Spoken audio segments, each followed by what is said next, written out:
Ngayong aga sa tanan, mabugnaw gid nga aga ang ginhatag sa aton sang Ginoo sa karon nga adlaw tungod kay nagaulan kag nagahangin. Tigani ang aton himuon ang muang paghalo. Kabay pa nga sa gihapon may mga kaayo nga nagaulat sa aton. Labi na gid sa mga masunod nga mga inadlaw kag subong man mga sunod ng mga tinuig o kontinion sa aton nga kabuhi. So, mamalandong kita ini kung makamangatulan, dito tayo lang sang three things. Una-una gid sa tanan, ang mga ginatawag nga good dreams. Maayo gid ang maghandom sang maayo. O, di ba lang? Tanan kita may mga handoman sa kabuhi.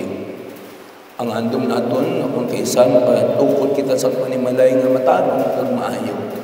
May mga kabataan nga nagataha, nagarespeto sa ilang mga ginikanan. May mga ginikanan na nagatingwa para sa ilang mga kabataan. Kag may mga teachers man o kung mga maestro kag maestra nga nagatingwa man.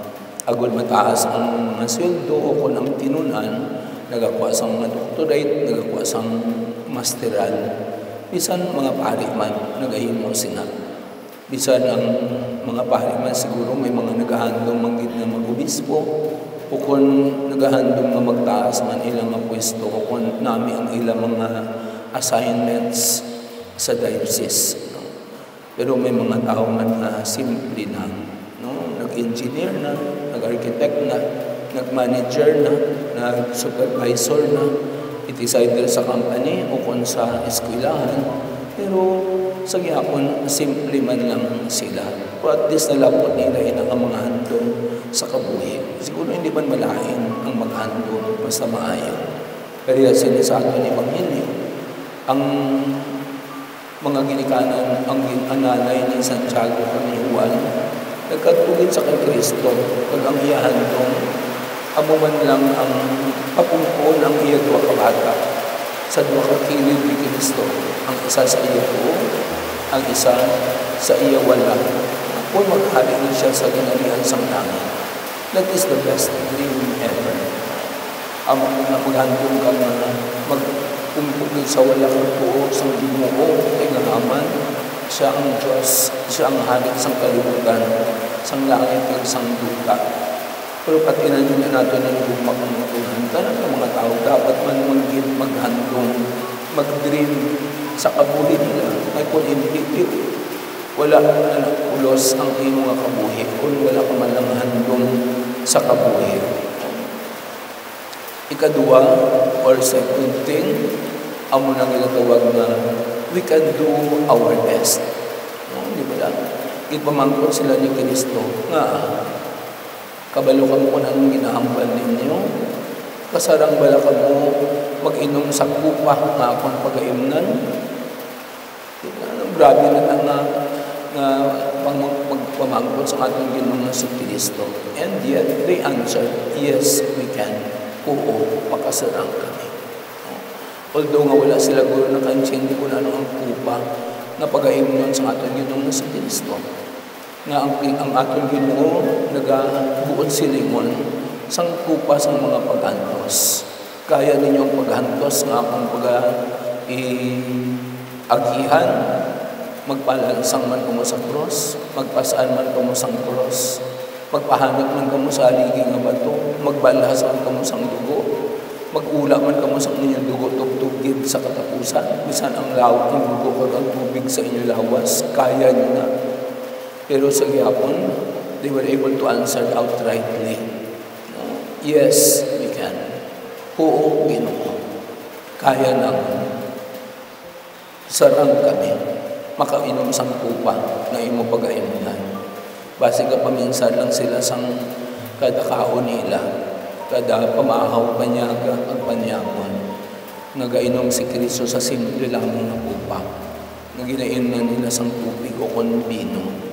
Amo na gulong ginamin ng nilaya. Pero amo na inagugmakutulan, we can do our best.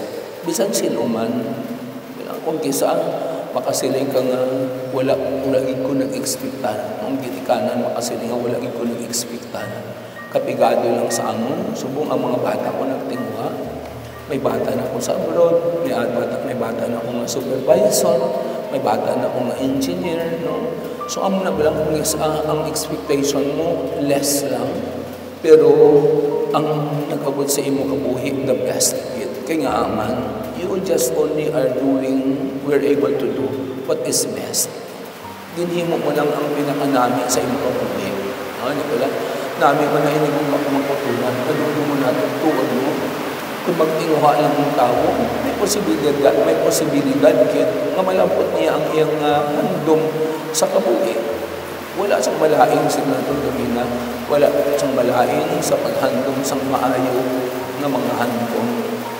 Kagdason, hindi lamang naghahandom ka lang, kundi nagatingwa ka nga malampot sa nimo ang iyong mga handom, even to the best of what you can. Himuan ang mula bisan sa eskwelahan, bisan sa maginikanan, nabalong ka lang sa maginikanan, himuan nyo lang wala ang kaya niya. Ang makaya nyo kailangan, ako na lang bahala sa inyo kung ano ang inyong kinahanglan. Himuan nyo lang the best. Sa eskwelahan, tuon lang ka mo bala maayo, himuan nyo lang bala the best kailangan.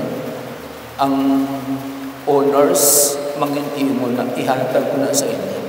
Kung anak man, kung tinguha ko nila ang paghihimo sa maayo. Kagang muna ko rin kung magputulan ni third thing, no? Ang ginatawag ba lang nga, it is God who decides. Tuod man din, no? Pareha sa siling aton nga Ebanghelyo, nagasiling si Kristo, okay, kaya ninyo. Sanang ninyong mainom ang kupang akon pagayunan.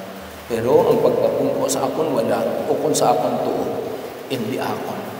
Kundi iya sa akon amay, nagintigan sa naginataga sa para sa paghatag sa ila, sang nagakabagay sila ng mga tao. It is really God who decides. Kita diri sa kalibutan, nagahimo lang kita sa maayo. Wala man takabalo kung ano ang irigalo o kung i-premium sa Diyos sa aton. Ano? Nagahimo ka sa maayo kung kisa nagamasakit ka pa, nagahimo ka nagit maayo, nagamasakit ka pa.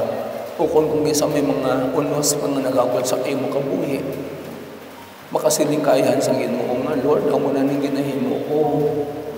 Nagaano pa ko sa mga sini. So kung kinsa may mga tao, labi na gid mga santo sa una, nagpasalamat sila kung magmasakit sila, na nagahimo na gid sila sang maayo. Kaya nga man, gitagaan sila sa Dios, ako na ilang perception, gitagaan sila sa Dios ang kahigayunan sa pag-ambit sa mga pag-antos sang iyanap. Amak mo kung nakaambit ka sa pag-antos ni Kristo, daw dalayawan sila ya. Daw dalayawan pa sila o kung nagakalipay pa sila. Kay naaman, may oportunidad sila sa paghimo sa Diyos. Isang naagihan sa Diyos. Bisan si San Pablo nakasiliman sila, it is in my weakness that I am strong. Para sa ilaya, kung may pag-antos, dira ka gani ginatilawan, kung wala, bakod ka o kung hindi. Kaya kung wala sa mga pagtilaw sa kabuhi, hindi ka makasiling na bakod ako.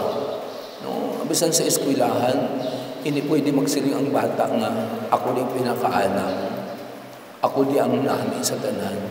Unless nga may exam. Unless nga may test.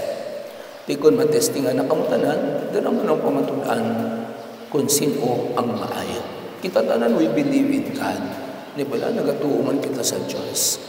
Pero kung kinsa ginatestingan kita sa Diyos, kundi hasta ang atong pagtuo. Kaya may mga tao nga nag-retract lang sila o kung nag-regress sila.